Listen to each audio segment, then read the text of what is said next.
All right, everybody, what's going on? Welcome back into Let's Talk Live here on the LTL. This is the Let's Talk Live channel. Nice to see everybody here this evening, and we have a lot of things to get into. If you've been watching the channel over the last couple of days, we did a reading of the full internal affairs Michael Procter investigation transcript, and that was really great to go through that. It got really juicy and spicy at the end.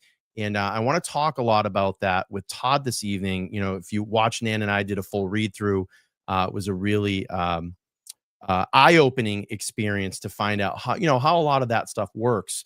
So we're going to get into Proctor a lot this evening, but it's been a while and I don't want to wait too much longer. We'll bring Todd and Nan in here. We'll get started, kick off the show, see what Todd has been following in all of this. And just seems like the walls just keep closing in on Michael Procter. But let's do this. Let's bring in, hello, Nan. How are you? I'm great. Todd, how are you? I'm doing good. Well. Get everybody positioned here. Todd, it's been a while, and I'm sure that you've been watching everything that has been lately, still continuing to spill out about Michael Procter. And you were talking to me in the green room about, as things get, you look at Karen Reed's case. She was on 2 trials, gets fully acquitted this past summer, and everybody's waiting. They're all like, "Oh no, I guess the anti-free Karen Reed side's like, oh no, she's going down, she's going to jail. She's gonna have all these other charges brought against her." But look what's happened. We've continued to expose corruption in the Mass State Police and, all these other police departments been involved in this case. What are your thoughts on all of this? Yeah, I'm amazed. It's good to see you, Nan. It's good to see you, chat. I was sharing with Brian how, the anti-Karen Reed movement would say, wait till trial 2, everything's going to come out. You'll see. Well, all I'm seeing is a bunch of misconduct on the law enforcement side of things, and it's layer by layer. It's not just the MSP. There's other departments now. We did a show about Michael Cox and his misstatements. I'll be kind, but it's nonstop, and I've never ever seen a case where there's been more discredit among the public safety side of things. It's horrible. It's horrible to watch it play itself out, but it is what it is. It's got to dishearten you, though. Like, this is like your organization. This is somewhere you spent many, many years protecting and serving and doing it the right way. And you just look at, like, I guess we call it the slop that's in it now. I mean, how does this make you feel? What I'm used to, Brian, are people like Sergeant Barrows from Dighton PD. Those are the stand-up police officers that I had the real privilege and blessing to be able to work with, and leaders among the community, integrity, character, all the things that you'd want to be associated with. But just seeing the fallout of this, it's like dominoes. It's just one personality after another that are just being exposed. It's incredible. Nan, does it stop or is it going to keep going? There's momentum. Nan, I think you're going to say there's going to be more to fall. Yeah, there are, and this is that the reckoning that I've spoken about, and I know others have as well. And also, I have to say, if I were you, Todd, I would be especially disappointed. These are your quote unquote brothers in law enforcement, and I don't mean to insult you by saying that. There's a certain level of what I would imagine to be camaraderie and expectation and teamwork and honor, and I don't see much of that going on right now. So I feel for you, but I have to say I commend you greatly. Pardon my dog that's barking. She's very opinionated. Very opinionated about all of the corruption and misconduct going on. Yeah, and I was just going to add to that, Nan. You do feel a certain kind of way, but until these are grown men. These are so-called professionals that swore an oath. They've been in their trade craft of public safety from 10 to 20 plus years, and you know better. You just know better. I can name hundreds of cops. You pick an agency that do the right thing every single day. Men and women put on uniform. They serve and protect. They know their communities. They would never ever compromise themselves the way we've seen.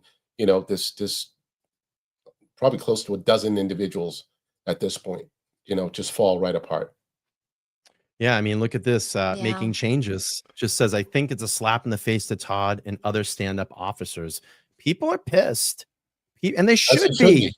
They should as be. they should be. I mean, look at, and we're going to talk about this in a minute, but look at um, just all the things that have just keep continuing to fall out from this, and I hope that we get to a point in a resolution where we either do some retraining or reclassification. I mean, what do we do? I mean, where does this start? Does it start with better screening? Is it better training at the academy? I mean, what's your opinion, Todd? There's something about the Norfolk DA's office. There's other there's other offices, and I don't want to minimize this, but there's other offices around the Commonwealth that are investigating murder cases. They're investigating other high crimes. You don't see these problems. They would be exposed. Trust me. If there was something to expose, something would have come out of a different district attorney's office. But something about Norfolk County, so between the DA right down to these troopers assigned to it, and under Colonel Noble's watch, he cleared house. That's what the MSP does. They make changes, and it's usually it's one swell swoop. Everybody goes. Mm. I hope so. But Proctor seemed like he was the first, no pun intended, chip to fall in this. But and we'll get around to him. We have a lot to talk about with him. All right, let's talk about the first story this evening. I wanted to catch you guys up on an incident that just happened at Marcy Prison Correctional Facility, and you guys did a lot of work with me on this case, and that is the case of the murder of Robert Brooks. And unfortunately, his case didn't fall the way that we felt that it should have in the court of law. Three correctional officers have basically walked on all charges and were not responsible for his death. But this just came up across the screen the other day, and it talks about an apparent unaliving at Marcy Prison leads to public finger pointing. And I'll read this really quick. The New York State Correctional Officers and Police Benevolent Association and the state senator from New York City are publicly sparring over an apparent recent unaliving inside Marcy Correctional Facility in Onondaga County. A 55-year-old civilian employed by the Department of Corrections and Community Supervisions, that's DOCS, was found dead from an apparent self-inflicted gunshot wound in his administrative building at Marcy at around 8 a.m. Friday, according to state police. The chaplain, this guy was a chaplain, was off duty at the time, had recently returned to work following a medical leave, police said. After the death, Senator Julia Salazar, whose chairs the Senate Violent Victims in Crime and Correction Committee, questioned security measures at the prison, which were where several former correction officers beat inmate Robert Brooks, causing his death in 2024. Gee, you don't say. You don't say questioning security measures at the prison. Salazar said that she wanted to know how the civilian was allowed to enter the workplace with a firearm. Quote, Senator Salazar knows or should know the DOCS policy does not require staff, including civilian employees, to pass through metal detectors. Entry is managed through clear plastic bags, personal items, and random pat-down frisk. A system designed to balance security and operation reality in the facility's operation with extreme staffing vacancies. The firearm was not detected because a staff member was not selected from a random search in the morning. This is not a failure of our members. It is a direct result of policies shaped, founded, and overseen by the legislature, including Senator Salazar's committee. Salazar responded to a call with the statements that, in part, as a lawmaker, it's part of my job to ask what happened, which is what I'm doing. That's my job. And essentially, it's telling me that there are questions Wayne Spence, president of the Public Employees Federation Labor Union, said the individual who died Friday is the fourth unaliving of a PEF member who works at docks in the past 2 years. Wow. Wow, that's Yeah. strange to have that much loss of life. You know, Brian, my first reaction when I hear that is this individual knew the nooks and crannies and knew how to, if you're going to smuggle a weapon in, they knew how to do it and probably positioned themselves to be able to circumvent security measures. But that being said, it's interesting they took their life at the job. It's interesting that they, you know, this is the fourth person as the article mentions. Very, very strange. Yeah, and then it's like happens just weeks after the acquittal of 3 correctional officers that literally beat and murdered Robert Brooks. It's just like, you know, did this guy have something on his conscience? He's a chaplain there.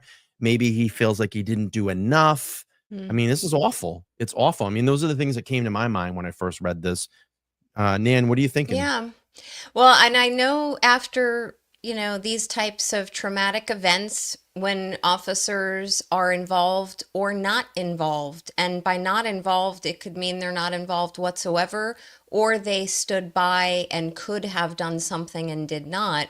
There's a lot of statistics and studies out there that indicate that the mental anguish from that and the guilt is heavy. And I know just from experience on cases I've worked on, early in my career, I did a lot of law enforcement cases before I found my niche. And I know that there are mental health services in a lot of different policing programs for this reason alone, in addition to, for example, if there were shootings, etc. In fact, I do know very high level that officers who commit any type of shooting are forced, and that's probably not the right word, but to undergo counseling to make sure they're cleared because of the mental and emotional and psychological weight that comes from that. But in hearing this story, and someone in your chat had said, thank you for bringing this up, Brian, because they had seen the headline and you're focusing on it. But in hearing the story, I can't help but think of just loosely the officer who expired after the Francis Gigalotti issue or incident. That's a better word. And I'm not saying, I don't believe there's been any news that she unalived herself whatsoever. So I don't want to spin rumors, but you know, now you start to wonder about what is happening. Is there some type of connection or residual going on? Yeah, and you have making changes saying, you know, possibly maybe survivor's guilt from all this. And then look at, you even have people that are just questioning, you know, was it really an unaliving or was it set up? You know, that's the thing, is that we know from what we've been talking about, Marcy, the track record there, and anything really is possible at this point. So I hope that, you know, it gets a full investigation and they really look into this and they have the evidence that it is something, you know, that they are saying that's unaliving. Maybe they have camera. I don't know. But it's a really sad situation. And, you know, my prayers go out to his family. It's just awful that you see this happens just weeks after the acquittals. And, I don't know. It's crazy. One point to that last comment, Brian, from Layla Rose, you know, that's probably the biggest problem I have with all of the corruption and misconduct that's been going on that I've been reading about and observing, is now people are questioning the authenticity of versions of events as reported by law enforcement, and that they're peace officers who are sworn to protect and serve. And we, as Three Amigos and other content creators, have been very open about talking about issues like this. And we're saying to ourselves, is this a pattern? Is it a deterioration of the honor of the position? Is it just a small blip on the radar? Is it a sign of a more insidious problem? But I like to believe, and I think I'm idealistic when I say this, that I want to be able to trust what stories or reports are coming out of law enforcement. And I too am questioning that, Layla, because I don't know if that's actually what happened. And now we go into, I mean, it ties into the Kelsey Fitzsimmons case. You know, what happened resulting in her being shot. So we're definitely seeing a pattern. I just think that everyone's watching, everyone's paying attention. And Yeah. if you're trying to cover something up, or if you're trying to get away with something, like, you got to think you're going to be exposed. Yes. I mean, more so now than ever. You would Yeah. think, but I mean, look, Todd, I mean, let's just even using Robert Brooks's case for context here. I mean, for crow's sake, if body cameras didn't trigger there when they were beating him to death, this We'd would have been never a know. cover up. It would have been a Yeah. cover never up, know. Todd. Yeah. It's crazy. You're gonna see, guys, as we continue on with our discussion tonight. It's that yeah. lack of trust and credibility of officers involved in investigating matters, where everything is going to get questioned, and then it has ties to, well, what happened in the past? What about other cases, other investigations? So it's this Pandora's is what, box. right? It is a Pandora's box. Yeah, Alex is saying, I think it's good when people finally start asking questions. Yeah, and they start digging deep, and that's exactly what we've been doing here, especially here on my channel. Just slinging FOIA requests out every other day and seeing what we can get and exposing. Nan and I just read through the Michael Proctor internal affairs transcript the other day, and it got really juicy at the end, and we're going to get into that in a few minutes. But before we do that, I want to transition to our next story, and just let me do this really quick. NH Dude 603, thank you so much for the 20. I appreciate this. Is Brian, Nan, and Todd. Great panel. Love the three amigos. Well, we love you being here, Steve. And by the way, you now have a wrench in my room. So please, if you need to quell, please quell. Okay, let's go on to the next story. Listen, sometimes the MSP does things correctly. And I love that I saw this the other day, because anytime you can take down a scumbag, and there's many other choice words that I would love to say here, but I can't. But MSP put out a kind of all initiative the other day called Operation Firewall. Mass State Police identified 56 people arrested in 3-day CP sting. And I love this. I love getting these people off our streets. I love getting these people out of our community. Oh, and the one thing that I love about this is we have the names of all of them, so we can expose all of them. And I love this. And I'm not saying to go out and harass any of these people. You cannot do that. But I love the fact that we have the names, we have where they lived, and what towns they're in. And it's very strange. I saw this, which I thought was, I don't know if it's just coincidence, but a lot of this stuff happened out on the western part of the state. And I thought that was very interesting, because you have like North Adams, you have Pittsfield, that's way out. Springfield, that's all up near, getting close to Connecticut in the New York area. Great Barrington is way out that way. Lenox, which is interesting. And I don't know if it's just breathing a haven out there, because it's, I don't know, maybe not much to do, but I wouldn't get involved with this crap. But thank God they were taken down, and many arrests across the state. And great job, MSP. Let's see. The operation reflects the determination of troopers, professional members, and of the state, law enforcement partners, and prosecutors across the Commonwealth to pursue who victimized children, Noble said. At a news conference, Noble and Tucker said that agencies work with Healy I'll get this out. You'll get it. Yeah. Administration to secure multiple complex warrants, which resulted in seizures of 100 electronic devices. Tucker warned parents there's no profile when it comes to child exploitation. Operation Firewall brought us nearly 40 communities across part of the Commonwealth. We arrested successful business people, homeowners, spouses, parents of children. Tucker explained 55 of the suspects are men and one is a woman. The suspects arrested ranged in 18 years old to 75. These suspects could be your neighbors. And I know in the western part of the state, There's not a lot of law enforcement presence. In fact, some of the towns out there have part-time police departments, and they literally close their doors at 4 p.m., 5 p.m., and then the state police become the agency of jurisdiction out there. So the fact that this sting, I mentioned 3 days, but it was much more involved, lengthy, getting resources. It probably had the feds involved as well with some of those different aspects of the investigation.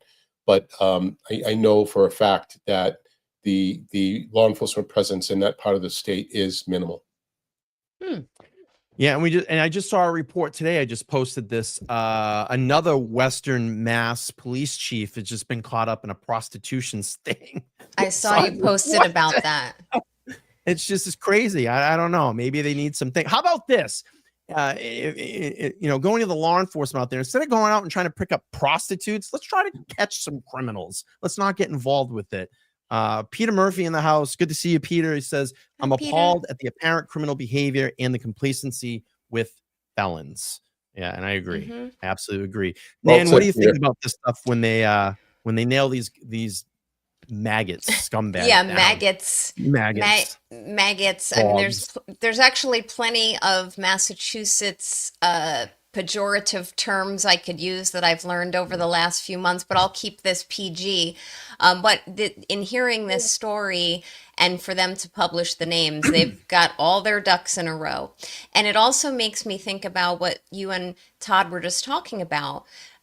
All law enforcement, all the good guys, the Todd McGhees, the Peter Murphys, and the like, they all should feel so disappointed at this kind of stuff that goes on. You know what I mean? Because what happens is when officers mess up, like we're talking about before and we're going to be talking about after, then what happens is everything is in hyper focus. All mistakes are under the microscope. And even things like you just mentioned, the headline, Brian, involving that police chief and that article that you published today on X. Now, all of a sudden, something that might have been a little blurb in the back of a little newspaper, suddenly that's going to make a headline because people are focusing on this. So it's appalling. It's disgusting. And I'll keep talking about it till I'm blue in the face. Yeah, and I think, going back to the article and looking at that, it's just very concerning that we're seeing ages of 18 years old that are involving themselves in this type of criminal activity. Yeah. And then you're going to start to think, like, where are they seeing this? Who's giving them access to these things? What type of websites or maybe secondhand apps that they're using to access this disgusting and irreprehensible material? It's very concerning. And then you look at it, it's like, I know they're 18, they're an adult, but I still, listen, I'm a little older. I still look at an 18-year-old kid as a kid, and it's like, where are the parents in these situations? It's like, what is going on? Like, who's that underdeveloped brain is what's going on. That's what's happening. And they're exposing themselves to adult business, and the ramifications have adult ramifications, as far as being charged with these different crimes. So you'd like to think that people would think better before they got this deep involved. In this case just breaking, we still don't know all the nuances. There's so much more to learn about this, to understand how deep and how involved, and was there trafficking involved? Along with this thing, there's a lot of questions that need to be answered. Yeah, and I remember not too long ago, I want to say it was less than a year ago, they had a big federal sting that involved a lot of people in Massachusetts, and it stretched from, I think, Massachusetts into Washington or Virginia, and it exposed a whole bunch of people that were involved in activity like this and took down like multiple people. And we found out there were like some high-powered people that were involved in this, and it just, I don't know, it doesn't surprise me. It's crazy, but I love when we hear about this stuff because it cleans up the internet. It gets these people off the street, and they're not able to keep continuing to involve themselves in this type of material or pass it on to other people that might be impressionable to get them involved in this stuff too. So kudos to MSP. I got to give them an up on this one. Good job. And I hope that they continue to keep cleaning up the state of Massachusetts and putting people like this behind bars, because they deserve to be there. Because when you do anything to a child, and especially, you know, and I say this because we talk about the Sandra Birchmore case here, I'm all for it. Put these people behind bars forever, eliminate them, whatever you need to do, because that's one area that you should not mess with. And believe me, when they get into prison, the prison population tend to not like people like this. So if you want to fuck around on the outside with this stuff, you're really going to pay for it on the inside, because that's usually when you get thumped. But anyway, I digress. Agreed. Agreed. I digress. All right, let's get into Procter. So, Todd, you've missed a few things over the last couple of weeks. I know you've been busy. Nan and I have been busy as well. And how did we get here? All right. So I ended up foiling about 4 months ago, right after Karen Reed's trial ended, and tried to get the Procter IA file. Now, I remember us doing the live when we got the finalized report. I got privileged to that through a FOIA request. We went through it, and I remember us saying, like, gee, I wonder what the exhibits look like in this IA file. So I went back, I FOIA'd the whole IA file, and what came of it, and I didn't realize this, was Proctor's transcript was in there. So that the other night, I started posting all the exhibits to his IA report, and Nan and I actually jumped on a stream kind of spontaneously. I said, hey, let's do a kind of a table read of Proctor's transcript. And it was phenomenal. We had a lot of people watching, and it got really juicy at the end. And there's some things that I want to point out, but you know, it was nice to have all that and kind of come full circle, where a lot of the stuff was hidden because he was still in his post appeal to try to get back getting his job. And then what we, you know, ultimately what we find out is that, oh no, it wasn't only here. Yeah, there was other things back, you know, to 2013, some very derogatory texts as well. And this looked like it was going to ultimately sink him if he continued to go through, and he actually dropped his appeal. So that kind of put the, I guess, the cherry on the sundae for that. There's still some other things I'm trying to get, and I'm working on that. But you know, this thing's kind of coming full circle. And anyway, let's talk a little bit about this. We saw this article from Los Angeles magazine, and oh, let me just share my screen. So, scandal involving cops in Karen Reed case worsens. And look at the young photo here of Michael Proctor. Jeez, he's dashing. I saw that picture, and I was like, ugh, sorry. That's the only thing that I could think of too. So, Los Angeles defense attorney Alan Jackson, who represented Reed, continues to demand answers about what he calls a frame job of his client, and is assuming cover-up. So the fallout from the phone records from former Massachusetts State Police Michael Proctor, which were initially revealed during the trial of Karen Reed, could jeopardize as many as 19 murder cases, including where a murder suspect grisly crime is connected to a West Hollywood art gallery, according to recent court filings. And that is the case of Brian Walsh. And I want to let everybody know this, and I'm sure that people don't know this. The text extraction that we saw during the trial was not the full text extraction. It was only certain portions that were actually given during the trial. I'm trying to get the full text extractions, but I think that it's going to be next to near impossible. But I am trying. So stay tuned for that. So the 19 defendants, 19, Todd, 19 cases.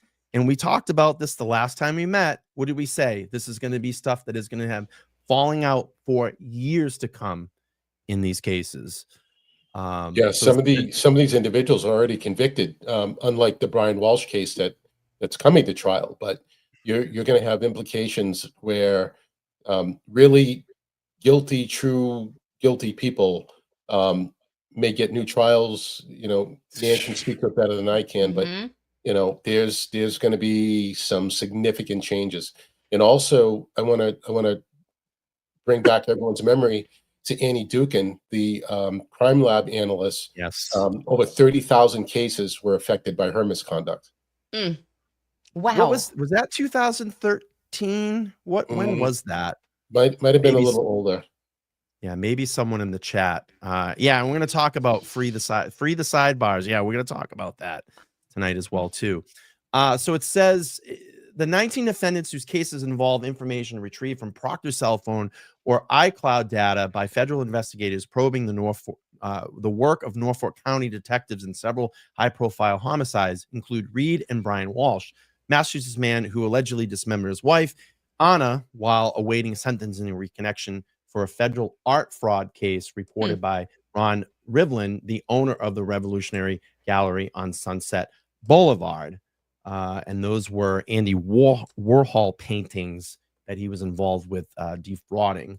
So Proctor had been fighting to get his job back until last month when Norfolk County prosecutors admitted in court filing his personal cell phone data contained images of intimate body parts and other highly sensitive information. The union that represented state police troopers declined to continue to represent him in his fight, and they ended it. And that's probably pretty bad, right, Todd? When your union drops you.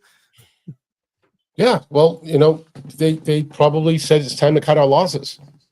They probably took a look and said, okay, well, this is new information that had he disclosed, we'd be ready for it. And you're not going to be forthcoming and forthright with information, then we can't help you. Oh, we're going to talk about the opportunity that he had to disclose this because I have the testimony and we're going to read that for you tonight. Wow. So it says the new disclosure, according to court filings, means previous undisclosed Brady material connected to Proctor that could prove exculpatory to at least 19 defendants charged with the murder in the connection with the murder of Norfolk County. The district attorney's office, helmed by career Massachusetts politician Michael Meatball Morrissey. Proctor was fired by the Massachusetts State Police in March after being forced to vulgar text messages he sent to a group chat and included superior officers about Reed in his first trial, which ended in a hung jury. But those text messages are continuing to haunt Morrissey's office and could taint other prosecutions as the fallout from Reed's high-profile case spreads far beyond Norfolk Superior Court, where her second trial on murder charges ended in acquittal on most serious charges this summer. Last week, another police official, Canton, Massachusetts Police Sergeant Sean Good, was placed on paid leave connected to unspecified allegations of misconduct. Good is now among a growing number of law enforcement officers suspended, disciplined, or resigned from following their involvement in Reed's prosecution. She, her, and her legal team have steadfast maintained that she was a victim of police frame job, ensuring cover up, protect the homeowner of a Boston cop who was hosted a house party when her boyfriend, John O'Keefe, was found dead outside the home in Canton. O'Keefe also was the Boston police officer. I just want to do this for a minute.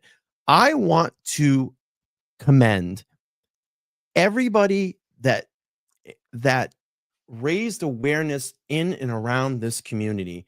The people that stood out with signs, people like Peter Murphy that stood out and stood out as a former law enforcement officer, guys like Todd McGhee that stood up against this shit and kept talking about it. You guys and everybody out there that was out holding a sign or supporting Karen in any way through this entire process, you kept the heat on. You kept the heat on. You allowed shows I guess the creators in this bubble to continue to voice what we needed to talk about.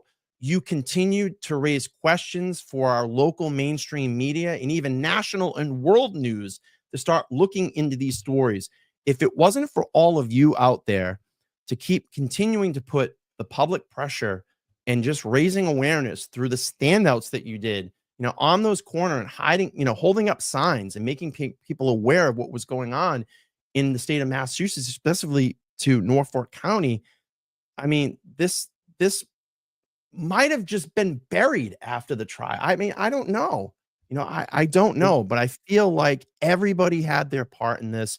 And, we were all kind of chosen, in this space and time to do this and continue to do this. So I'll back off and let you guys talk a little bit. Go ahead, Todd. Go ahead. Brian, in hearing the Karen Reed story when it first started getting a lot of airtime and traction, I don't know Karen. I've never met Karen. It's not Todd. I'm just do this real quick. I'm sorry to go over you. Turtle Boy, thank you. Thank you for getting the story out there. You got it out there and you got this vocal. So, and anyway, I'm sorry, Todd, go ahead. No, that's fine. So, my interest obviously is my former agency, and, the allegations as far as the faulty investigation is what caught my eye initially. Some of those different areas about, how things were being treated and mistreated was my initial kind of interest, if you will. And then, as Brian, we went over this 1,000 times if we went over it once. When the autopsy information came back, that's when I'm like, this whole thing stinks. This whole thing is in a bad way. Who knew what the fallout was going to be? We never realized it's going to go this far and deep. But, I just wanted to be able to share with your audience, the unique perspective that I had just from being a former, employee of the department, being a former trooper, having done investigations myself, and just bringing clarity, if anything. And now it's taken on a life of its own. I've spent time on Canton Confidential sorting this stuff out in the mainstream media, and it's just been an incredible ride. Go ahead, Nan. Yeah, I mean, this could have, think about it. Karen could have been acquitted, as she was, and she's factually innocent. We knew that very, very early on in the coverage and following of this case. But once she was acquitted, we might not have heard anything. Like, the news cycle could have just quieted down and people would have never had questions answered. Maybe they would have gotten some answers in the civil suits, the wrongful death action, the ensuing civil rights action, which we know about. But all of these things that are now coming to light they're horrible, but they're treasures. It's like another morsel. We have Proctor getting, he gets terminated. He files his appeal. He dismisses his appeal. We now have the Sean Good coming to his own disposition. You have all that's coming out with Sandra Birchmore's her action, and all that's being done to help support that. And now Farwell looks like his matter is proceeding. That's just a few little examples of things coming to light. And there are so many more. I don't have the encyclopedic knowledge or coverage of all these little things that people like you, Brian, and Microdots, who does these really intricate videos covering everything. And I look at each new thing that develops and I say, it's a gift. Now we're having more information and it's all tying together. So I hope that continues, and I don't think it's going to stop anytime soon. Yeah. And the thing that I love about it is that, when all these documents come out, or we have shows about this, and we all do our respective shows and give our angle or our interpretation of documents.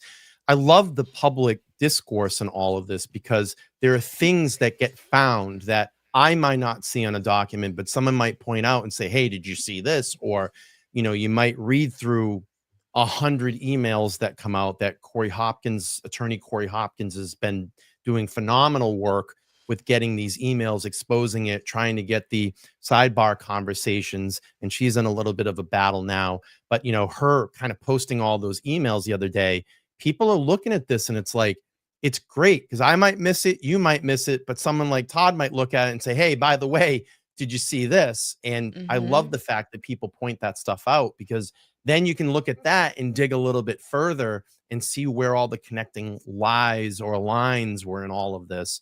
So it's been really interesting, and the conversations kept going and the digging has kept going, you know, and I want more of the things that we weren't able to see at trial. I love the fact that, you know, just through simple FOIAs, you know, the things that we can get and expose and talk about to let people know complete transparency of what's going on behind the scenes in these cases. We need that, you know, and we need to get bad policing out of our communities.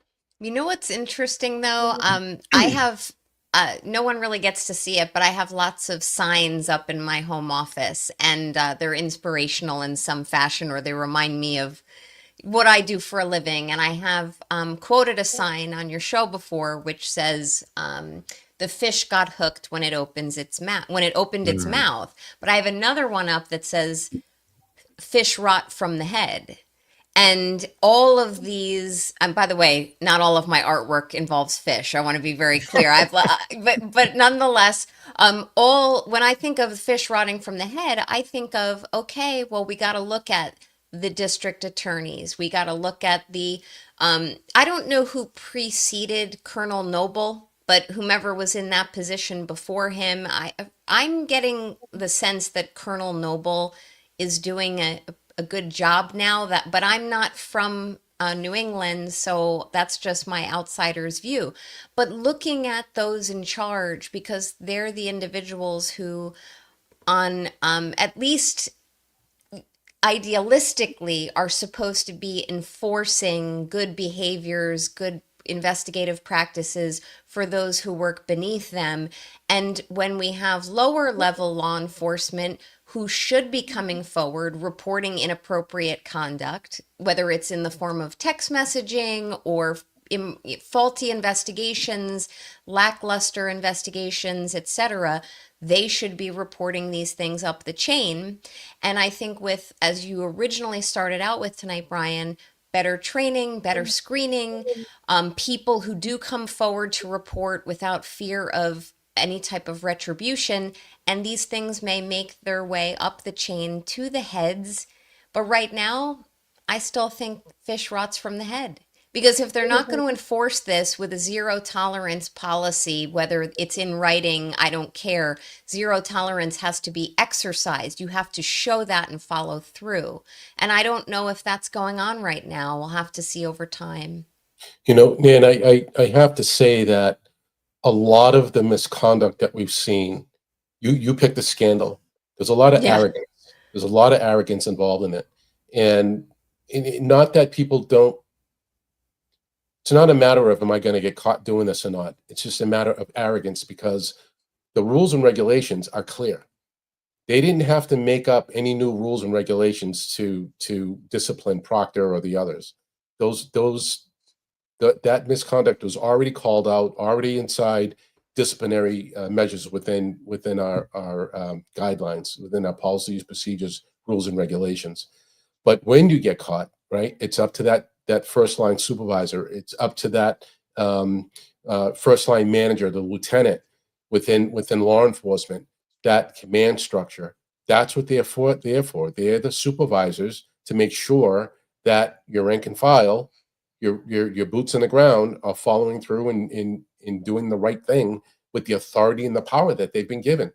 And it's so interesting though, because someone in your chat said integrity is doing the right thing when no one is watching, which was what Proctor testified to during the trial 1.0. So ironic, right? And I would I wouldn't change a thing. His famous last words in the interview. Yeah, it's crazy. And Terry's asking, you know, is it learned behavior? Todd, what's your experience with stuff like this? You know, is it learned, or, you know, I've kind of, I had a lot of people that didn't agree with me that, you know, this is something that comes inside and you're born with. I think it has to be kind of both elements. Maybe this is inside, and then it's something triggers it, and you think you're just king of the world. Like, you know, I call the Three Stooges, and it, you know, it just kind of spirals out, because I think you feel like I can take on the world and nothing's going to hurt me. So I can continue to cut corners or do nefarious things in cases to convict people that might be 100% innocent. I mean, a la Karen Reed, you know, where does this start from Todd, in your experience through all of this? Is it learned, or do you think it's something that's from inside that comes out? No, it's you would have a complete corrupt systemic. I guess my point is that there would be 100 other cases that would have been exposed from different parts of the state, from different investigators. You have to keep in mind, investigative services just isn't murder. There's I spent 2 years in the fire marshal's office. We had our own share of investigations.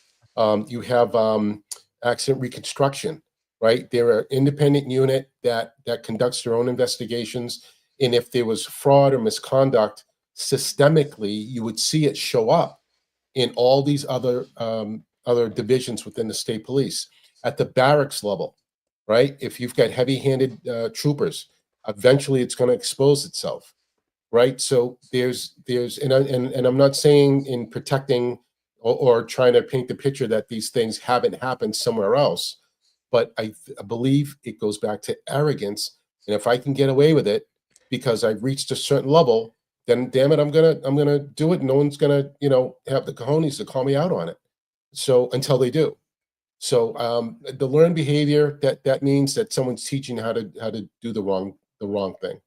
Yeah. And you called guys out in your career. You had to, or else you're gonna be. I say to my family, don't get caught up in someone else's story. I don't want to be called in to your misconduct in front of internal affairs investigation. Yeah. Knock it off. How did they take that when you challenged them? No words. They know they're doing bad. They know they know if they're doing right or if they're doing wrong. There's no rebuttal. There's no we'll come along or get along. None of that. At least in my experience. That's so interesting that has been your experience, Todd, because I dare say most people in law enforcement and in other professions who are called out for doing things without integrity and doing things the wrong way morally, when they're called out, they probably don't have anything to say. I think a lot of people, and let's use law enforcement as the example, a lot of law enforcement officers probably are fearful to speak up or to say, hey, don't do that or that's wrong, because they are afraid of the ramifications. They're afraid of the pushback. And I'm not saying that there won't be. I know, there's pensions in play and people don't want to be demoted or relegated to a desk job. There's things to legitimately fear losing. But in most instances, I bet most law enforcement officers who are morally bereft probably wouldn't say a darn thing if one of their superiors or one of their peer officers was calling them out on something. That's probably what happens most of the time, not the pushback that they're probably afraid of. Yeah, I don't know. Very true. Yeah. It's just I don't know. It just seems like it's never ending here. And the thing is, it's not only happening here in the state of Massachusetts. Like, this is happening in neighboring states and states that neighbor that. I mean, this is across our nation. It's across our world. This goes on, but it takes conversations like this and concerned citizens that join our chats that want this to end. Because, I mean, I don't know. Maybe there's people in our chats that are watching that were victims, of things like this before. I mean, look at, I don't think maybe some of them not to the level of what Karen has gone through, but I'm sure that they've had their run-ins as well too, where they've been totally innocent of something and maybe have been arrested, falsely accused of something. But again, like I said, it's really the people that come to these programs and watch our chats and like to get educated and give us their opinions as well too. That's what makes the channel continue to grow. And by the way, I looked at a statistic the other day. 80% of the people that watch this channel, and that's pretty basic across all channels, 80% of the people are not subscribed. So if you're watching today, please make sure to subscribe and hit that bell notification. If you're not getting my notifications, you can quickly unsubscribe, subscribe again, and turn on the bell notification, and it should reactivate your algorithm. So I just wanted to get that in there, and I appreciate all the chat tonight. Real quick, before we pull the article back up and continue this conversation, Haas happened at 2:27 a.m. Thank you so much for the 10. This is the good wins. And Alex, thank you so much for being here, channel member and moderator. Love you to death. Thank you. She says, thank you, Brian and Todd. Great show. Well, we appreciate you being here. All right, let's just do this again real quick. Let's see what else we got. So we have the same prosecutor's office responsible for the investigation into the murder of Sandra Birchmore, a pregnant 23-year-old teacher aide whose body was found in the Canton apartment after a blizzard. A year before, Keith's remains recovered in a snowbank. He was not in a snowbank, by the way. Birchmore's death was investigated as a suicide by Proctor's colleagues in the Norfolk County DA's office, despite overwhelming evidence that the last person who saw her alive was former Stoughton police detective and Mass Cops union official Matthew Farwell. Had reason to kill her because he believed she was pregnant with his child. Thank God that guy's finally behind bars, but it took way too long. Farwell visited Birchmore. All right, we know this. Let's see. Prosecutors, Farwell. We know that case. Okay, I guess it was a short article. So I apologize, everybody. I thought there was more. So let's read this. Prosecutor said Farwell, who was slated to be arraigned on superseding indictment connected to the death of Birchmore, 8 to 10 year old male baby this week. And we just saw that fall out a couple of weeks ago.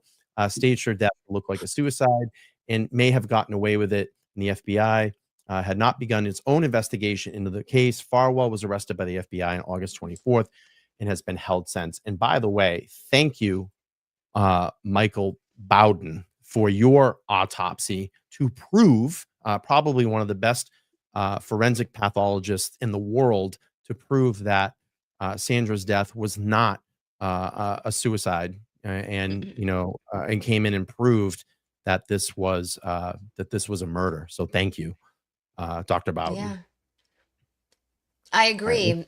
And the interesting part about that is he only performed a record review. I don't recall if she had been cremated or if the I don't know her burial or remains or cremains status, but he performed a record review. And from what I understand, he was able to determine very quickly that there was nefarious conduct here, that this was a homicide as opposed to unaliving. So, more eyes need to be on these cases, and it's kind of shameful that the family had to even seek him out. What they should have been able to trust in their law enforcement that it could, if need be, follow all courses and all avenues, even if it involved investigating their own. And from everything that's come out so far from the U.S. Attorney's Office and the investigation so far, I mean, it seems like it's pretty clear cut that they should have immediately started investigating Farwell, and then all of the tentacles have extended out to some other nefariously involved law enforcement. Yeah, and Peter Murphy has a question for Todd. He's saying, how long before the feds come in, Todd? Todd, what's your opinion?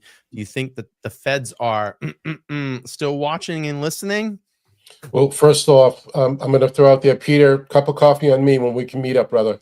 I love that. I'll find you. I'll come to your neck of the woods. But Peter, I think you're right. I can see a grand jury being assembled at some point, specifically because of all the additional fallout that has happened, the release of new records from the iCloud account. There's just so much more that's there to identify things like civil rights violations, to be quite frank. Yeah, I agree. And I think Karen's civil trial is going to expose a lot more too. We get depositions, we get pretty much other things. Who was I talking to about this earlier today? Someone, forget. I don't know. I have so many conversations about Karen's case all the time, but just talking about, the information that we're going to see during the civil trial, there's not the legal system to protect and basically try to make things go away. It opens up a whole new chapter of evidence in civil trials. Zelda, thank you so much. $10 says, love the three of you together. Nan, you're looking stunning as usual, and I hope that you're staying in this weekend and keeping warm. We need makeup tips too. Great show, Brian and Trooper McGhee. Love the show. Thank you, Zelda. Thank you, Zelda. Thank you, Zelda. I actually am looking forward to going somewhere very warm this weekend. I need a little break. There you go. Okay, let's talk about some documents that came up in the exhibits the other day, and I want to look at. Oh gosh, this is not working. Hang on, let me just refresh this. This is why I don't stream. I don't create content because it's one problem after another. But for the record, to my fellow two amigos, I have not glitched this evening. No, you haven't. That's good. But the night is not over. Yeah, the night is still young, and we might get the Northern Lights here in Massachusetts again. I think. Oh, really? Yeah, we got them last night. It was like full display out here, which is crazy. Let's see. Awesome. Peter says, Todd, we need to have a round table. We got this. Hey, Peter, we'd love to have you come up on the show sometime. We'd love to invite you up. Let me know. We'll make it happen. I think it'd be really great for you to come up on the show. Coco's asking, can the officers that have retired early still be charged if found guilty of anything through Proctor's phone? Todd, I'll let you answer that. Oh, sorry. Oh, go ahead, Nan. Sorry, but probably that question might be a little better suited toward me, only because we're talking about criminal charges. Got it. If you're, but yes, they could be charged even if there's some type of evasive measures like early retirements or lateral moves. Todd, though, if the question kind of pertains to post-retirement investigations or anything like that, I don't know the answer to that, and I'd be interested to know what happens if they're coming up now, but they've already either retired or moved to different jurisdictions. Yeah, I'll give you a specific. The CDL scandal, two of the troopers were retired, and within retirement they were indicted. Yep. Yeah. There you go. You can't avoid it if there's going to be charges. The issue becomes, are there going to be charges, and are there going to be steps taken to, like what's happened here? Proctor's texts have come out. So now the chips, pardon the pun, are falling where they may. And I do believe, just like with Sean, I think his name is Sean Good, there's going to be others who are on those text chains who are going to be in some way inculpated, whether it's of an administrative nature or even possibly a civil or criminal nature. I agree. Laura from Pike from Puerto Rico, thank you so much for the 5. She said, great work, Brian, Todd, and Nan. I appreciate that. Thank you so much. And then Claire, let's see. I can't pull her up, but Claire, thank you so much for the $2 super sticker. I appreciate that. All right, let's go to the IA documents, and I'm hoping that Todd can clarify a little bit of this. So this was interesting. This came up in the FOIA that I did the other day as our exhibit. I'm going to just turn my head here to look at this. So this is Office of Professional Integrity and Accountability Administrative Rights, and it basically goes through. And I'm wondering if Todd can talk a little bit about what Section 1, Paragraph 7, Article 27. I'm sure this is probably something to the union and rights for an officer. And it's funny, and this is going to lead into my bigger piece of this conversation in a minute about testimony. And I posted this online, and someone said, yeah, I don't think you're held under the penalty of perjury when you go into an I guess this is just like an interview. So I don't think there is any criminality if you don't come forth and say, hey, when they have the goods in front of you, you can basically deflect to it because it's not in like a court setting. How do these work? How does this work, Todd? So for any internal affairs investigation, everyone needs to remember that this is an administrative action by the department. So there are no criminal charges that are being assessed. However, there are clear violations that were sustained. Some were exonerated, but there are clear violations of policy, procedure, rules, and regulations that were assessed, levied, and then charged against Michael Proctor. So that administrative action, while perjury may not be the standard, if there are what's the word? Any type of mistruths or anything that was, a half truth or omission, any of those things, and then they are discovered, well, that will lead to termination. So, Mhm. you know, you can help yourself out by falling on your sword. Oftentimes, I've seen where troopers were suspended for a year, and they were able to come back to the job Mhm. in Wow. every variation. But again, it depends on how you conduct yourself during the internal affairs investigation. What were some of those conditions that they were suspended for a year that you saw in the cases that you saw? I can remember one was repeated excessive force, and the trooper, in order to be fully reinstated, had to come back for retraining at the academy. I was involved in that, working with that trooper to get them to understand um, the appropriate use of force.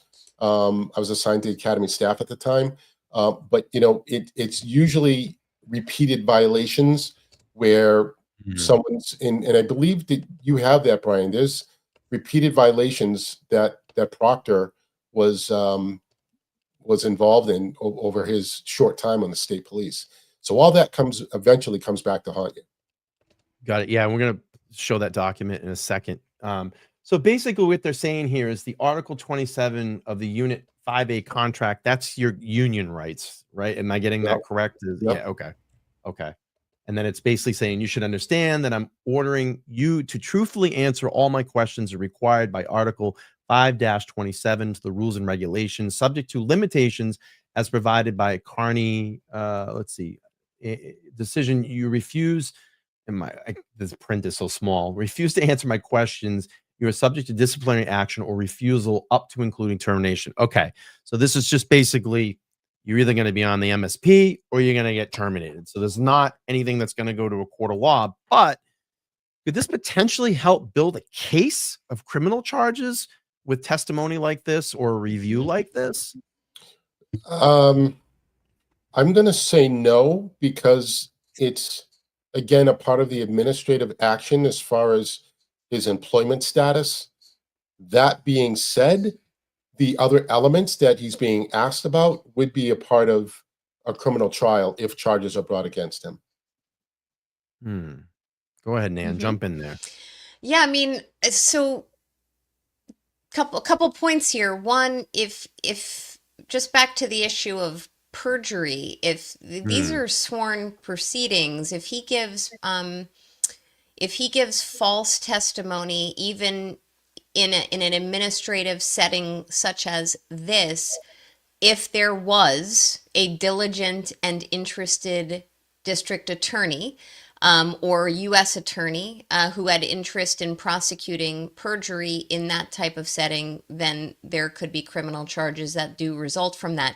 Perjury is not very often prosecuted. I just want to mention that. It's Why? actually, Why? I wish it was more prosecuted, but Yeah. my understanding is it's sometimes an extremely nebulous thing to prove. And from my experience, many Really? prosecutors are lazy. They don't want to take on the cases that they might win. They want to take on the cases that they have a reasonable belief they will win. And you're going to see this, I think we'll probably be discussing this evening, when you have a deponent, meaning someone who is sitting to give that testimony, who is nebulous and vague, who says things like, I don't specifically recall, or no, not that I remember.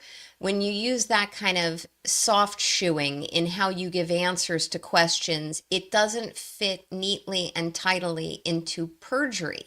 Meanwhile, those onlookers like us say, oh, he was lying. You know, look, he didn't say no. He said, no, not that I remember. So he kind of stepped off of it. But Yeah. the other point I wanted to make here is back to Todd's point, where people who do come forward and are forthcoming in these types of proceedings, and I find it very interesting to learn that perhaps consequences can be lesser if they show cooperation and they're forthcoming and transparent and honest in their answers, because this would have been a classic example. Proctor would have been a little bit of an example. I'm not saying he would have gotten his job back, but he had an opportunity here to be forthright and honest and forthcoming, and he didn't, which I know from reading through that transcript with you, Brian, which my eyes are still recovering from that. That was rough on the old eyes. It's a long read, But there but it was was some. worth it.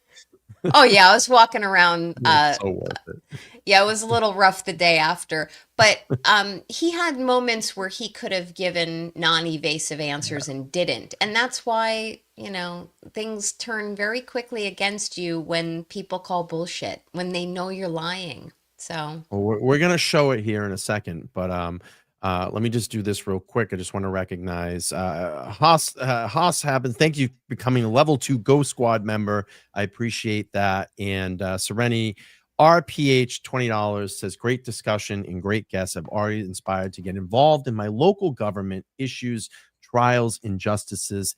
Thank you. No, thank you for watching shows like this and all the other shows that you choose to watch, and get involved in your community. I've talked about this multitude of times. I think a lot of people worry about who's going to be the president every 4 years. And that's probably something we're never, ever going to be able to control. And yes, it is important, but the most important thing is to get involved in your local community. Find out the people that are running your local community, because you have to live there. And if there's something that they're doing or something that you don't agree with, you have every right to do a research on the people that are running your community and find a candidate that works for you. And once you find that candidate, go out and vote.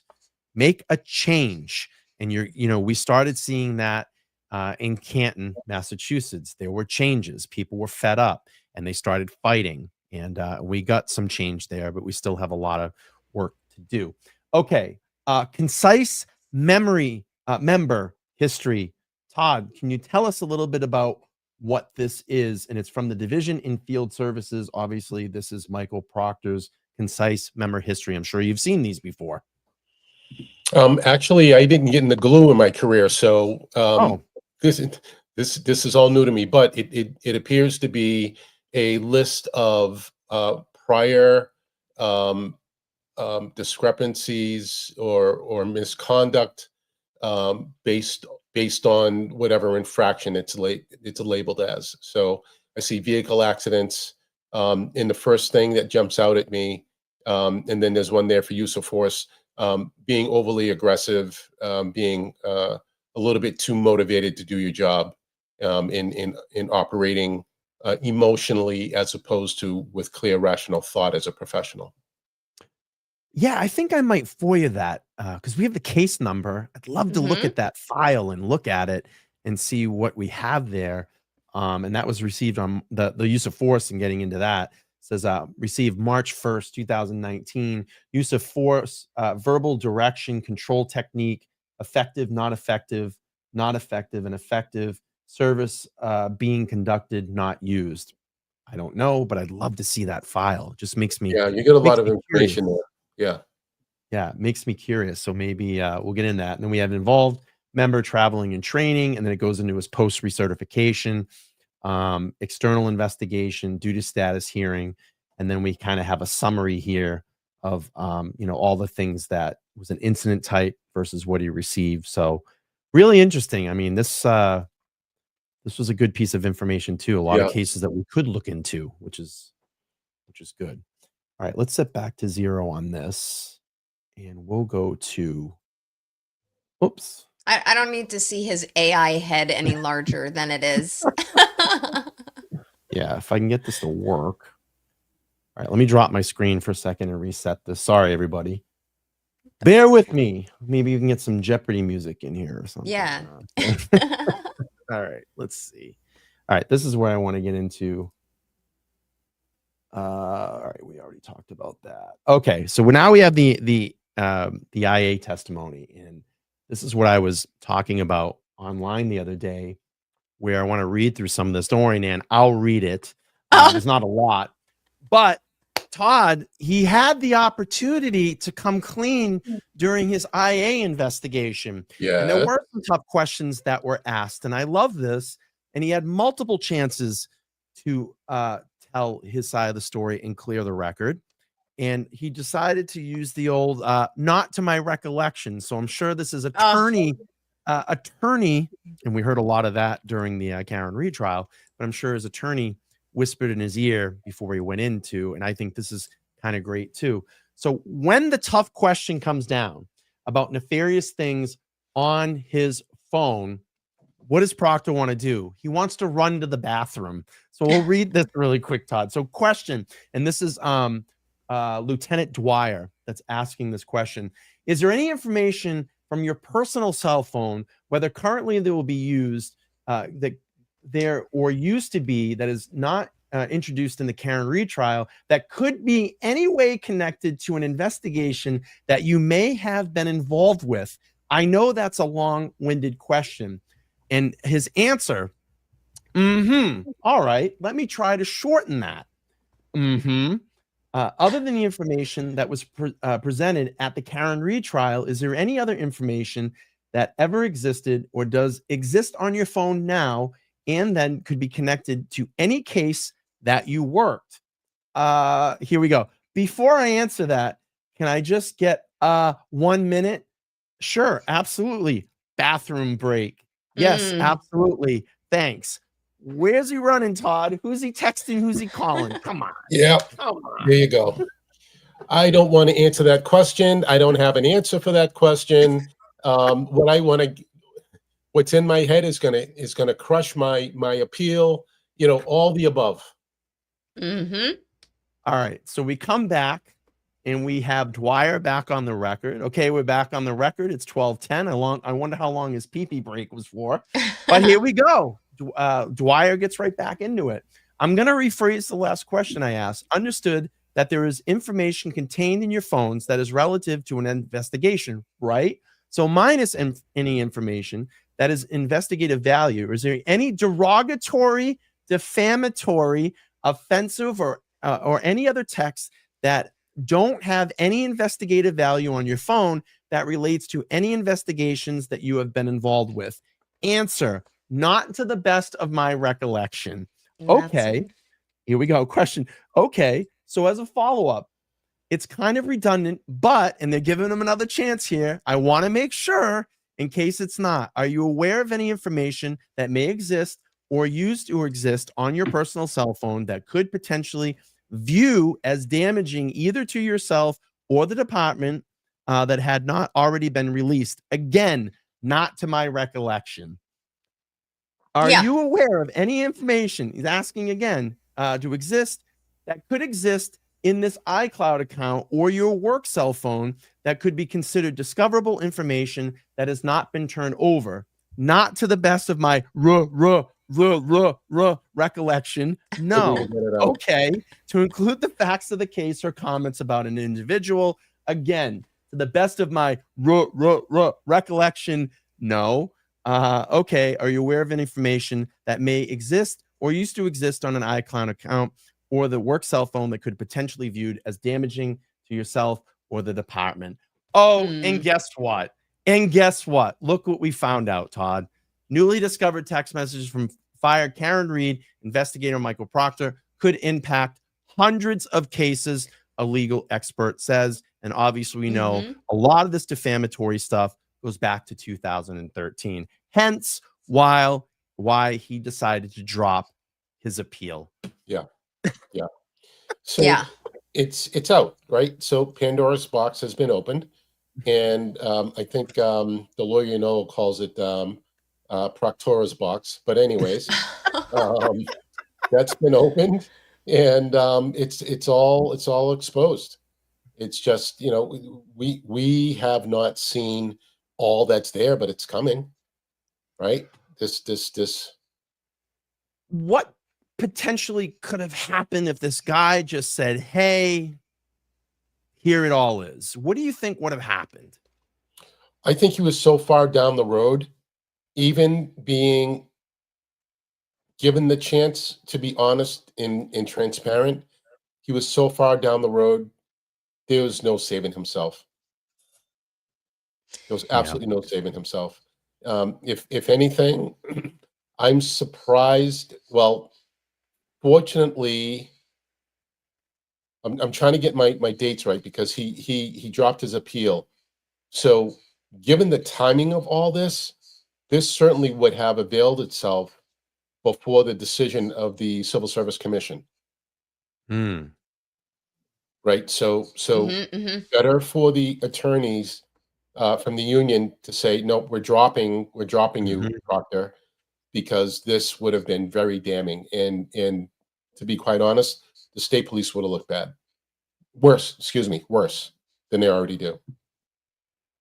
Yeah, I mean, once you know your union's dropping you, you're in a lot of trouble, right? I mean, you just Yeah, don't have the protection anymore. Yeah. yeah. Go ahead, Nan. You wanted to jump in Yeah, there?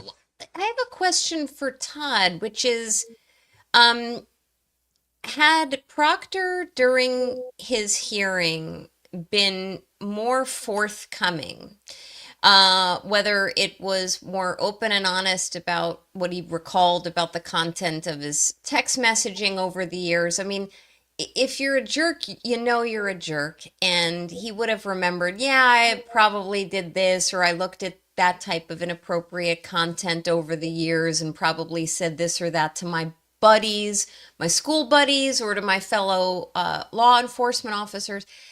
Had he been more forthcoming, and even if asked, gave names, which I don't know if the questions would have actually evolved to that, but if they said, well, who have you in law enforcement have you sent questionable, defamatory, derogatory text messages to? And he starts saying Good, Buchanan, Fanning, Tully, whomever.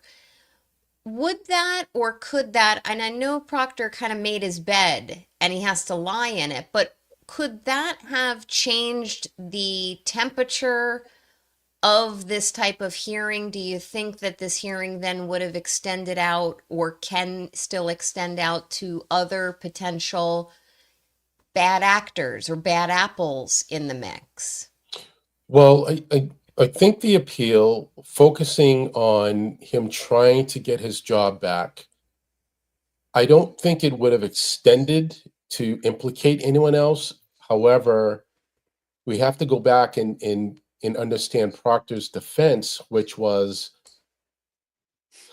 you made up, state police made up the violations and then tried to fasten my behavior and my testimony to those allegations or those charges. You know, just like again, we talked about the irony of taking that kind of a defense.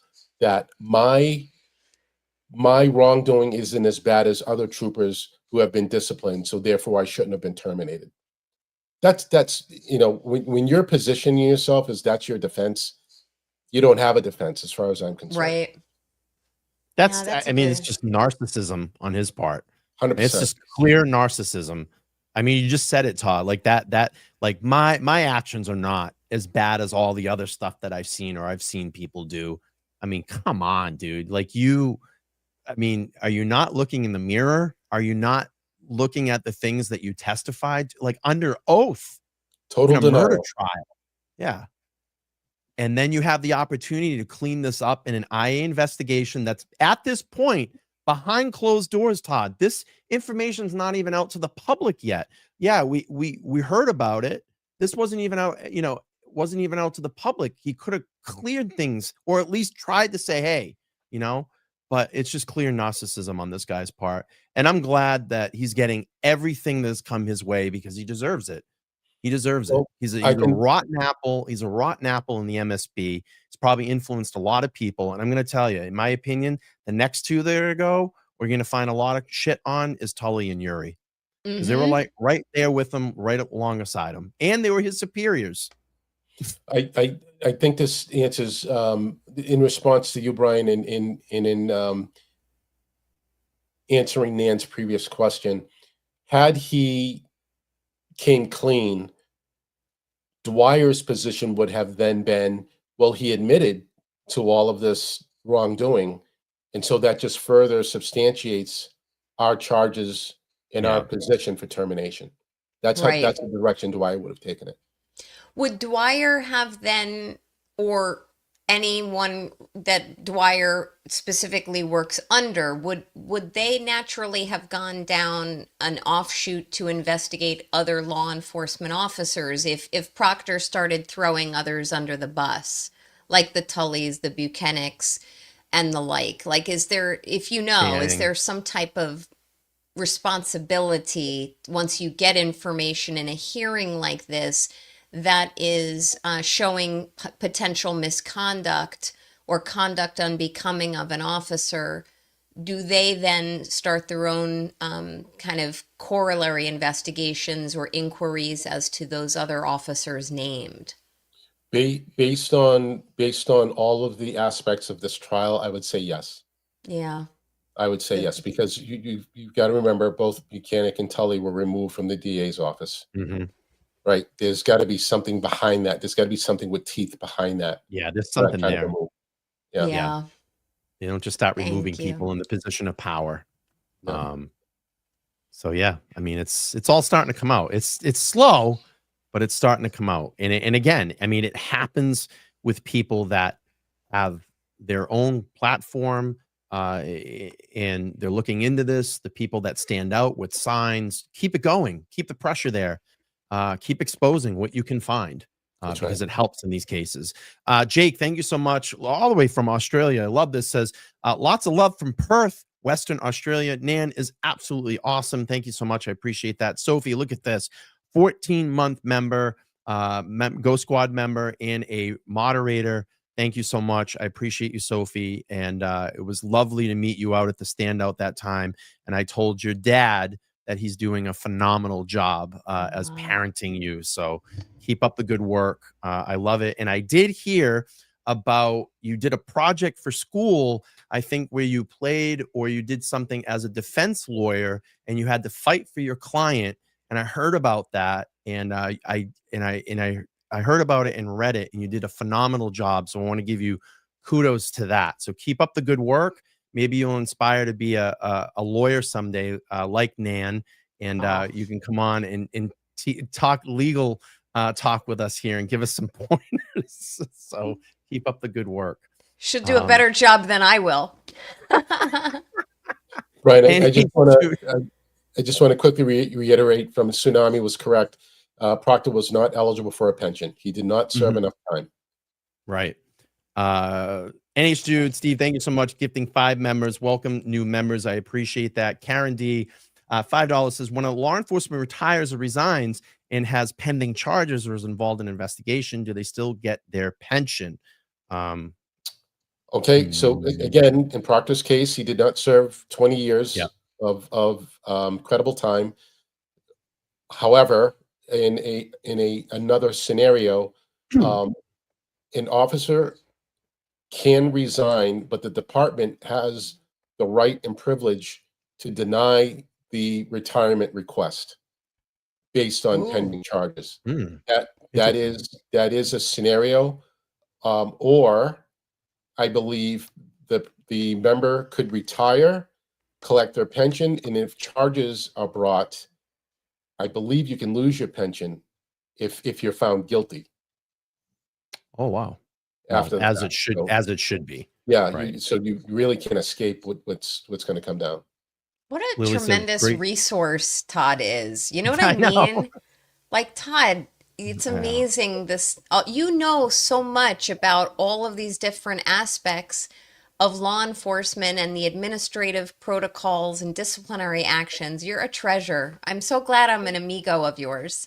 Thank you. Yeah. 24 years, you learn something. Agreed. It's something, right? All right, let's go back to our last portion here. And I wish I had JFK where he could play some music for us, but maybe I'll hum it here. I always feel like somebody's watching me. Well, guess what? Recently, we found out through Corey Hopkins, again, an awesome attorney that has been doing and helping do some exposing of the MSP and communications between the Norfolk DA's office. Apparently, there's a watch center that Tully and Proctor were using during their time together. And this email came out the other day. and it's from Michael Proctor to Brian Tully. And look at this, Adam Lally is on it. And this is back on July 23rd, July 11, 2023. And it says, there's also plans to have a protest, and this is from Proctor. There's also plans to have a protest outside my house on July 21st or 22nd, as well as the office and McCabe's house. And it says, FYI, and this is on July 10th, FYI, trial court security mentioned to me that there's talk of a protest outside the courthouse for the next court date for Karen Reed, which I also heard. I have asked the MSP Watch Center to monitor the internet in an effort to determine what sort of crowd is to be expected. It says their concern is a crowd interfering with court business, i.e. blocking the egress and disruptive in the hallway. First of all, I want to say disrupting court proceedings never happened from any Free Karen Reed supporter at all. So that's baloney and bullshit. But I just find it interesting that we're using resources that could go to better things, but we're monitoring chats. And I'll also put this out there. I find it very funny that after some public conversations on X with Corey Hopkins, knowing that she's fighting back against the Norfolk County DA's office to get sidebar transcripts released and more of these emails, and in some open conversations, all of a sudden I started getting a call from Massachusetts State Police, from Joshua Riley, who's a legal counsel, and they are now working on all of my FOIA requests. Gee, it's funny how that happens. But I wonder if we're being watched under this watch center in the Community Fusion Center. And look at this email, completely blacked out, and it's also been sent off to the Community Watch Center as well too. Wow. Any thoughts on this, the two of you? Yes. If I may, Todd, first, it is disturbing to me that Proctor and Tully are in any way, I mean, there's many things that disturb me about them, but that is disturbing to me that they are communicating with others about protests, monitoring the internet, gauging whether court proceedings, and I don't remember specifically what it said, but would be disrupted or anything like that. These were officers involved in the investigation of Karen Reed. So anything arguably should have fallen beyond their purview. I had the same feeling when Fanning was involved with overseeing the safety and well-being and particulars of the jury. And I was there in court pre-trial 2.0 where I think it was Alan, was arguing with the judge about Fanning being involved and possibly tampering with or in some way conducting himself inappropriately with the oversight of the jury in 1.0. And Judge Canoni was like, he did nothing of the sort. And she was so dismissive of him and didn't want to hear really any argument about it. There is a reason that there should be separation between involved law enforcement and law enforcement in the form of detectives, sheriff's officers, and the like that may very well need to assist in the safe operations of the court. But what we have here is an inappropriate intermingling or commingling of roles and responsibilities between involved investigating officers and court operations. It smells awful. It reeks. Something is what is it? What's the saying? Like something is wrong in the state of Denmark or whatever that quote is. The damn fish keeps. Yeah. There needs to be separation, and the fact that these guys are either emailing or texting about it, too many cooks are spoiling the soup. Yeah, Todd, what do you think? The watch center most likely is ran out of the fusion center of the state police. So every state has a fusion center, and this was all implemented after 9/11 under the Bush administration, and it serves as your intelligence arm. So you'll have local, state, and federal officers working in conjunction with each other and developing intelligence and open source intelligence that may be on the internet, that might be in chat rooms, social media accounts.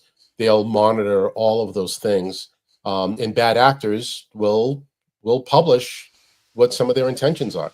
And so, you know, from a law enforcement lens, that's what you do. But to Nan's point, I would think that request probably should have came from maybe the court officers, or, you know, someone assigned to the court that maybe saw something that didn't look right and said, hey, you know, maybe we need to get some intelligence behind the trial, you know, based on what's going on with chatter or signage or something that may have prompted some catalyst that may have prompted a concern. That's interesting.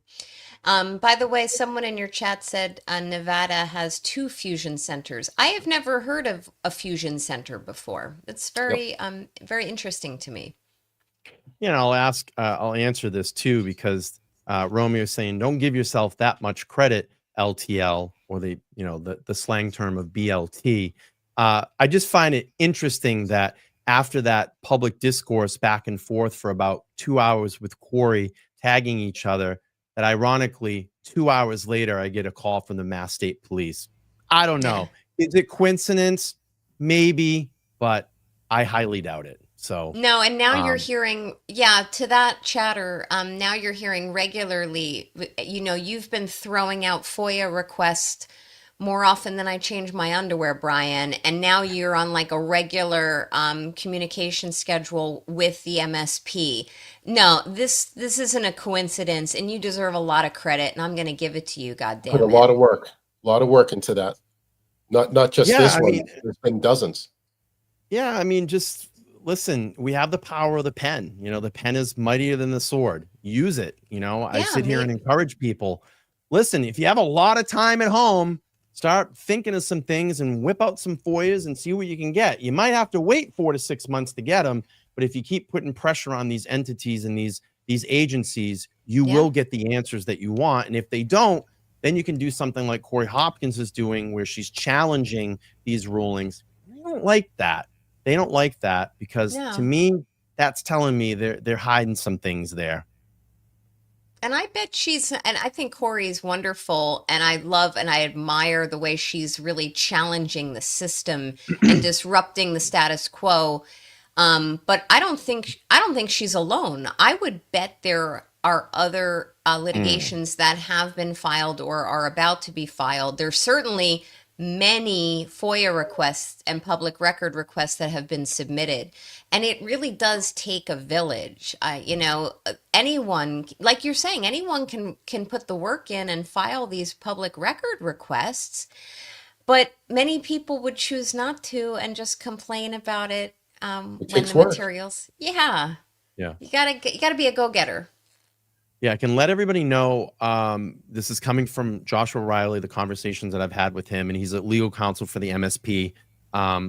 Look, he's answered everything that I've needed, kind of pointing me in directions and some things I'm like, I'm going to do some more research on that. But I do know that I will be soon obtaining the body cam footage of when they went to seize Karen's phones. So that will be coming out soon.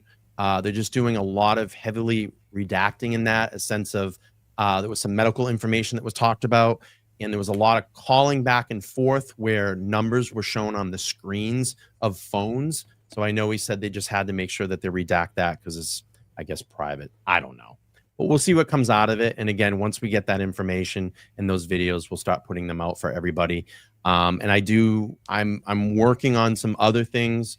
I had to make some FOIA requests to some very heavily top tier organizations. So we're waiting to hear back from some of them and see what we get in those requests too. But continue to try to just, do our best work here on the channel, have these open conversations with all of you, and inform you with awesome guests like this that are in the field, that have done this type of work And that's why I've assembled this panel once a week. We try to stay consistent once a week, but we just wait for information to come out and talk about it and hear your input in it. So I don't know. We're at about an hour and a half. Is usually what we do. Great show overall. Any parting words, Todd, Nan? I'd love to hear you. More to come.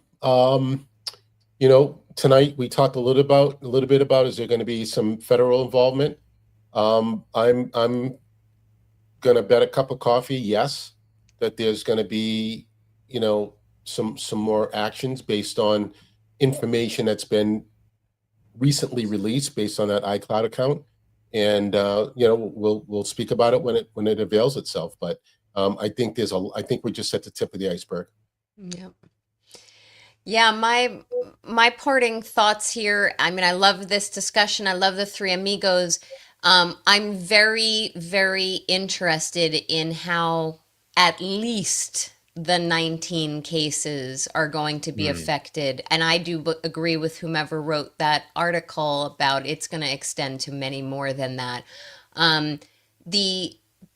The failure to disclose Brady material, which is material that would either help show a defendant's innocence or to undermine the credibility of a particular witness for the prosecution, that is so sacrosanct that Brady materials and the obligation of the prosecution to duly, diligently investigate it, find these materials and disclose them, that is inherent in our Constitution, and we should take it very seriously. And the fact that there's going to be potentially 19 cases, and I dare say more, that may be reopened, retried, dismissed, ones that are pending, like Brian Walsh, etc.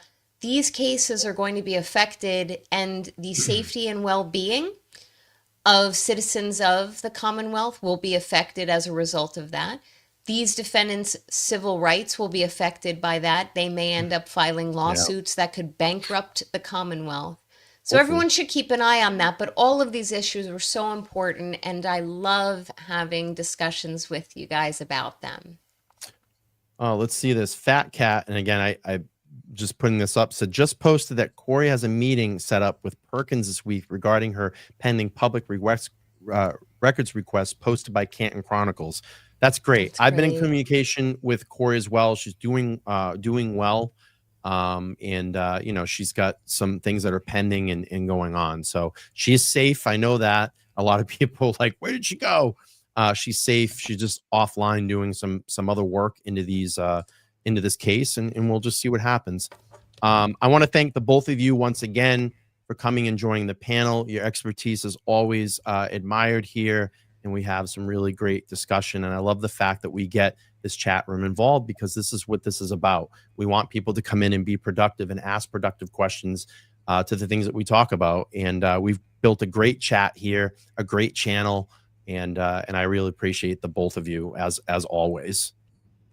Same here, guys. Hopefully I'll see you around the bend, maybe same time, same channel. Everyone subscribe. Everyone subscribe and like before you leave. It's free. It's free. And 80% of you that are watching are not subscribed. You need to do this. Real quick before we get out of here, I have been going back through Chelsea Grimm's file. And Todd, I'd love to pass you the police report, and maybe you and I can talk about this sometime together and see if we can come up with anything. But Chelsea Grimm is a case that I covered back in 2023. She went missing out in Ash Fork, Arizona, out in the Kaibib National Park. I had one of the responding private investigators on my channel quite a few times. His name is Steve Fisher. Did a lot of work in Chelsea's case, but I wanted people to know that Chelsea is still missing, and she's been missing just over 2 years now.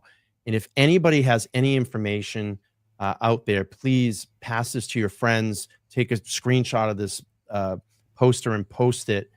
We would love if you have any information to her case or her disappearance. There is now a $75,000 reward to any information leading to finding Chelsea. And you can call the number 602 252-2474. And I hope someday that, you know, we have the opportunity to bring Chelsea home. And please share this. Her family is still looking for her. There's still a lot of people out in that community still looking for her. And you know, I hope someday that she is found. And you can listen if you're interested in this case. I have lots of content that I've done on this, and you can just check it out on my playlist, Chelsea Grimm. And it's just a sad story overall. So anyway, I remember when you started covering her case. Yeah, it's a case file that I started to dig back into today, because sometimes you can go away, and Todd probably knows this. You go away from it and you come back and you start seeing things that you didn't see before. But you know, maybe I'll send that over to you, Todd, and you can just kind of breeze through it and see what you think. Yeah, happy to take a look. Awesome. All right, everybody. Thank you so much. This is Todd and Nan, the three amigos here. I'm LTL, and we'll be back soon. Hopefully we have some more juicy information next week. If not, we'll assemble this. We usually do these on Monday nights, but we moved it to midweek, and I appreciate everybody. Please make sure to like, share, and subscribe. Comment after this stream is posted, and hopefully you'll join us next time. Take care, everybody. Have a good Wednesday evening. Bye-bye.